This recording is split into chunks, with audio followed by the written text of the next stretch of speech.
Good morning. From Cedarville University in Cedarville, Ohio, I'm Jim Lehrer of the PBS The News Hour, and I welcome you to the 2004 presidential debates with President George W. Bush, the Republican nominee, and Senator John Kerry, the Democratic nominee. President Bush will be a few minutes late. The Secret Service mistook Xenia for Cedarville and mistakenly scheduled a wave and hey, y'all instead. Thank you for joining us, Mr. President. Here's how today's debate will run. Each candidate will receive a question and then 30 seconds to respond. The opposing candidate will then be allowed the same amount of time. The lights on their lecterns will indicate the amount of time they have remaining. With the 15 seconds will be the green light, the yellow light at 5 seconds, and when no time remains, the red light. There's also a backup buzzer system in place. At any time, I reserve the right to interject any comments I deem rude or unacceptable or obnoxious. Since Senator Kerry won the paper, rock, scissors contest at the beginning of the debate, he will answer the first question. First question, Senator Kerry. Question. You've been quoted as saying that President George W. Bush has made colossal misjudgments. What, in your opinion, are these colossal misjudgments? Well, first, Jim, let me thank all of you Cedarvilleites for coming today. And Americans for tuning in. And for your question, Jim, just let me begin by saying, yes. Senator Kerry, you have 25 seconds remaining. That is my answer, Jim. Can we have the next question, please?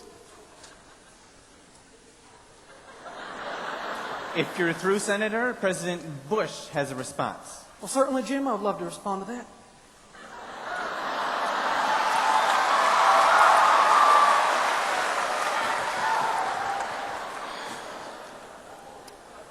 Jim, I'm going to have to say no on that one.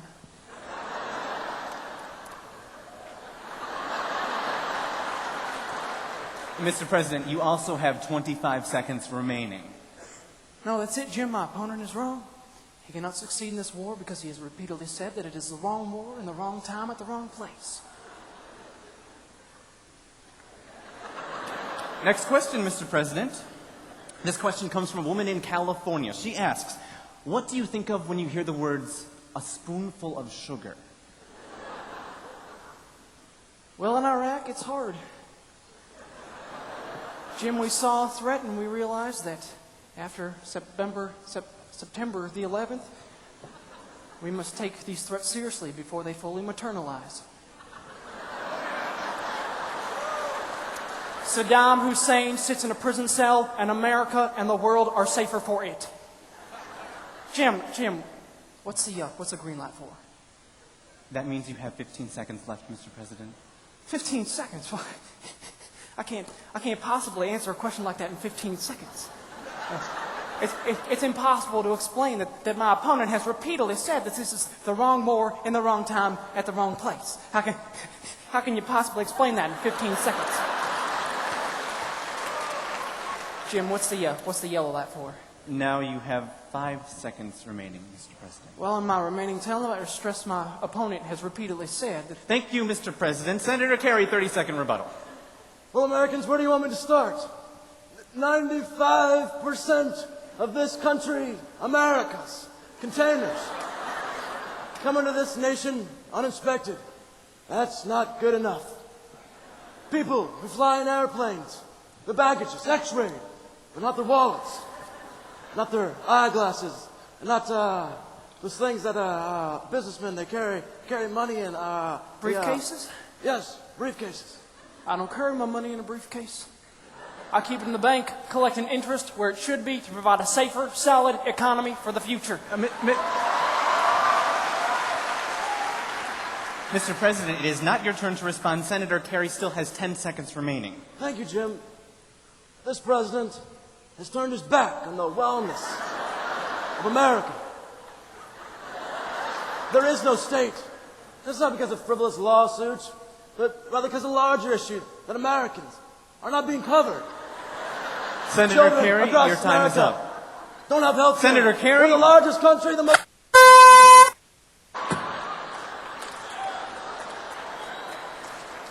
Jim, can I respond to that? Yes, Mr. President, you have a 30-second rebuttal. Well, in Iraq, it's tough, no doubt about it. It's hard work. It's incredibly hard. You know why? Let me ask the questions, Mr. President. Well, I'll tell you.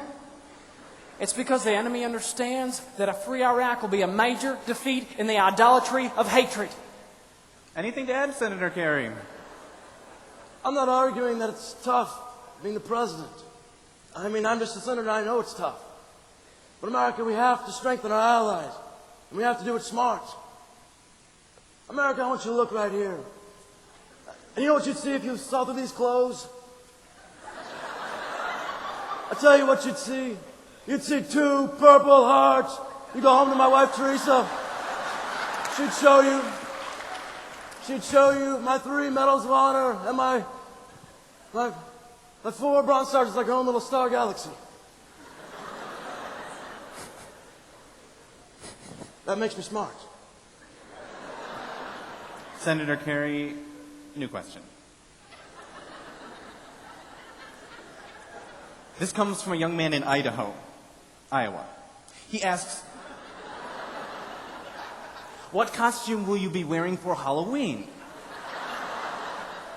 That's a great question. Let me begin by just saying I spent upwards of 4 hours going back and forth and back and forth. Yes, on an this intrinsic question. value of your campaign, isn't it, Mr. Kerry? No. I mean, yes.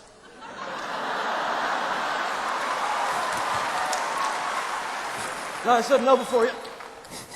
What I meant to say was that it was a tough decision. You know why it's a tough decision, America? Because I knew that I had to make a statement. I had to make a statement about the gravest threat to American national security. So this year I've decided to go trick-or-treating dressed as your president.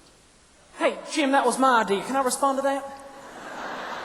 You were planning on going trick-or-treating yourself, Mr. President? As yourself? No. I'm going trick-or-treating as the greatest threat to our nation's security. Senator John Kerry.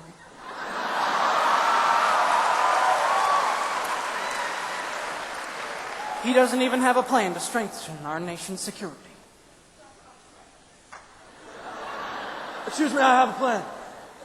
Please explain your plan, Senator Kerry. Well, Jim, we just must keep moving our allies so that we can, our intelligence, so we can outmaneuver the terrorists. So you're planning to outplan the terrorists. Is that what you're saying? Yes, Jim, and by planning to outplan them, we have a greater opportunity of actually outplanning them, thus outplanning the plans. I'm planning on outplanning the terrorists too. I never said it wasn't.